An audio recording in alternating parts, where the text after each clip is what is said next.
राज्य बजट, बिहार का बजट जो 3.5 लाख करोड़ रुपए तक पहुंच जाएगा। ईमान, ज्ञान, विज्ञान और सम्मान, ये जुमला दिया गया है और कोशिश की गई है कि इस तरीके से बजट बनाया जाए। बड़ी बात कह दी गई, उससे कोई रिफ्लेक्शन नहीं मिलता है कि आने वाले दिनों में महिलाओं को एम्पावर्ड किया जाएगा और उनको स्वरोजगार बनाने के लिए 2 लाख रुपया दिएगा। कृषि रोड मैप जो है वह शासकों का चोचला है। इन्होंने कहा है कि 50 लाख करोड़ रुपया का इन्वेस्टमेंट, प्राइवेट इन्वेस्टमेंट बिहार में आ रहा है। यह आंकड़ा विश्वसनीय नहीं है। नमस्कार, मैं हूं प्रियदर्शी। कल पूरे दिन आप देख रहे थे केंद्रीय बजट पर मेरी समीक्षा। अभी उससे भी ज्यादा महत्वपूर्ण है, खासतौर पर मेरे लिए, विमर्श न्यूज के लिए, राज्य बजट, बिहार का बजट जो 3.5 लाख करोड़ रुपए तक पहुंच जाएगा। तो ये पहले देखेंगे तो उससे बड़ी रकम है, लेकिन अभी बात यह है कि इतने दिनों तक लगातार बजट पेश करने के बाद नीतीश कुमार की सरकार वास्तविक प्रश्नों पर बजट के माध्यम से कुछ क्यों एड्रेस नहीं कर पाती है। अगर इस बजट में ठोस बात होती, जैसा कि सबसे ठोस बात है कि रोजगार पर हम जोर देंगे, विकास और इंफ्रास्ट्रक्चर पर पहले काम हुआ, अब रोजगार पर जोर देंगे, तो और कोई जुमले की जरूरत नहीं होती। लेकिन ईमान, ज्ञान, विज्ञान और सम्मान, ये जुमला दिया गया है और कोशिश की गई है कि इस तरीके से बजट बनाया जाए। पहली बात को छोड़कर, ईमान को छोड़कर, बजट में ऐसा कुछ नहीं होता है, सरकार के मनसे में ऐसा कुछ नहीं है जिसमें ईमान को, यानी कि ईमानदारी को प्रोत्साहन और बेईमानी को हतोत्साहित करने की कोई बात हो। हालांकि ये होता है, प्लान डेवलपमेंट में होता है कि प्लानिंग में वैसे मुद्दों को लिया जाए और इस तरह से लिया जाए जिससे कि बेईमानी के लिए, भ्रष्टाचार के लिए और बीच में कमीशन खोरी के लिए, दलाली के लिए कम से कम स्पेस हो, ये होता है। लेकिन उसके लिए एक रिवोल्यूशनरी पृष्ठभूमि की जरूरत होती है। तो बजट में क्या है, बहुत संक्षिप्त विश्लेषण से काम चल जाएगा, इसलिए कि बात फोकस्ड है और फोकस कहीं दूसरी जगह रखा गया है। जैसे फोकस्ड ये है कि बिहार में डेवलपमेंट हो, तेज डेवलपमेंट हो, खेती का विकास हो और इंडस्ट्रियलाइजेशन हो और लोगों को पलायन न करना पड़े, रोजगार यहीं मिले। इसलिए कि वैसा कंस्ट्रक्शन जिससे भविष्य में कुछ नहीं चल रहा है तो वो रोजगार नहीं देता है। और अभी कंस्ट्रक्शन का जो तरीका है, कंस्ट्रक्शन करने के समय भी रोजगार नहीं मिलता है। जैसा कि हम लोग पहले कहते रहे हैं, यहाँ सिविल इंजीनियर्स को बिहार में आना चाहिए था, धूम मचनी चाहिए थी, लेकिन एक अजीब ढंग का संकालू वातावरण, संकालू तरीके का विकास चल रहा है और जो शायद दुनिया से गलत तरह के विकास नीति से सीख करके चल रहा है। लेकिन इस बजट में अभी भी 63,000 करोड़ रुपया पुल, पुलिया और सड़क के निर्माण पर रखा गया है। ये सेकेंड नंबर का बजट एलोकेशन है और पहला एलोकेशन है उससे भी अधिक 68,000 करोड़ रुपया। यहाँ भी बहुत साफ बात है कि ये 68,000 करोड़ रुपया जो शिक्षा पर खर्च होगा, तो किसी क्रांतिकारी परिवर्तन के बाद किसी देश और समाज में शिक्षा की महत्ता बढ़ जाती है। तो बजट एलोकेशन के हिसाब से शिक्षा के लिए आंदोलन करने वाले लोगों को संतुष्ट करने वाला बजट है, परंतु वास्तव में शिक्षा पर किया जाने वाला खर्च, रोजगार देना है तो रोजगार देने के लिए शिक्षक एक विषय है, लेकिन शिक्षा व्यवस्था को सुधारने के लिए शिक्षक विषय नहीं है। बावजूद इसके कि यहाँ पर ऐसे शिक्षा सचिव, अपर शिक्षा सचिव हो चुके हैं जो शिक्षा सुधार की कोशिशें कर रहे थे और उसमें जो भी लोचा हो, लेकिन कोशिश चल रही थी।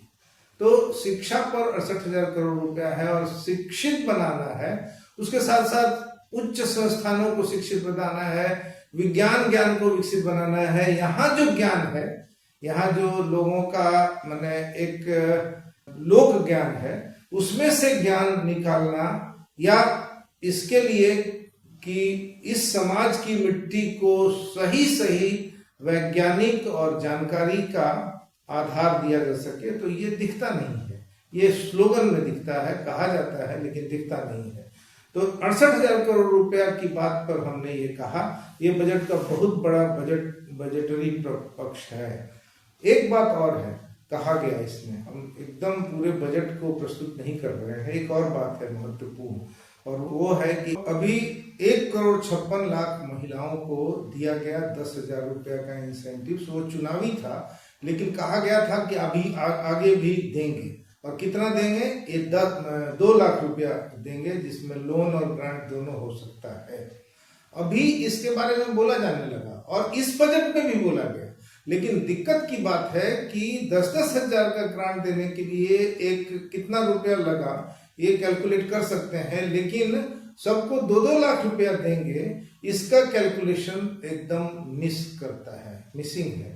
सबको नहीं देंगे, चुने हुए लोगों को देंगे, कितना को देंगे, तो इसका कोई बजटरी एलोकेशन नहीं है। अगर होता तो पता चल जाता कि इनमें से 2%, 3%, 4%, 5%, 10% कितनी महिलाओं को 2 लाख रुपए का ग्रांट होगा। तो ये एक बिहार के लिए एक बार में एक बहुत बड़ा इंसेंटिव हो जाता, क्योंकि बहुत बड़ी संख्या में महिलाएं जो है रोजगार में आती, क्योंकि अभी सरकार की मदद से उद्योग लगाने या उद्योग किस्म का कोई चीज लगाने पर 10 लाख रुपया, जिसमें 5 लाख रुपया ग्रांट है और 5 रुपया लोन है, यह उद्योग विभाग का स्कीम था।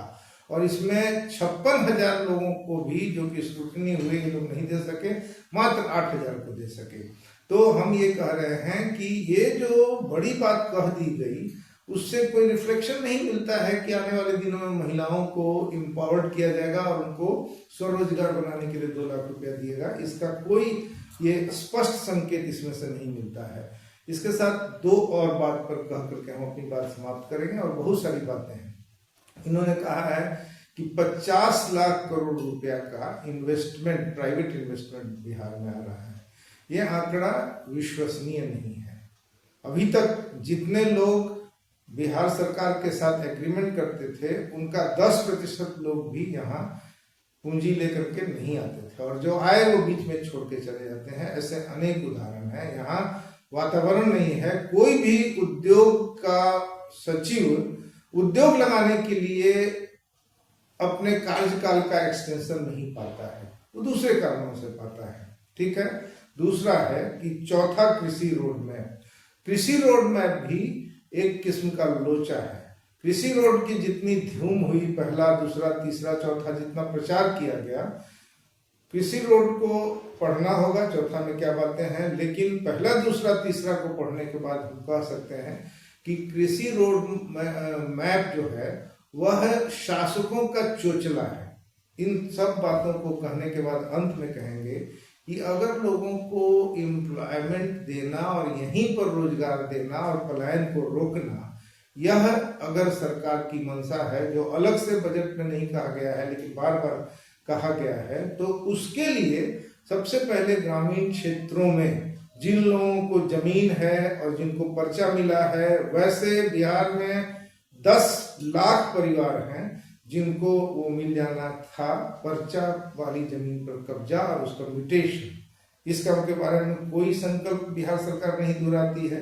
बिहार सरकार को कोई मतलब नहीं है कि फॉरेस्ट राइट एक्ट में अपने से अधिकार पूर्वक जंगल की जमीन पर खेती करने वाले 1 लाख परिवार हैं, उन लोगों को किसी से ला के जमीन नहीं देना है, बल्कि सरकार की जंगल की जमीन का 3% जमीन छोड़ना है और बाकी का एफॉरेस्टेशन, वनीकरण करना है। इस पर सरकार का ध्यान नहीं है।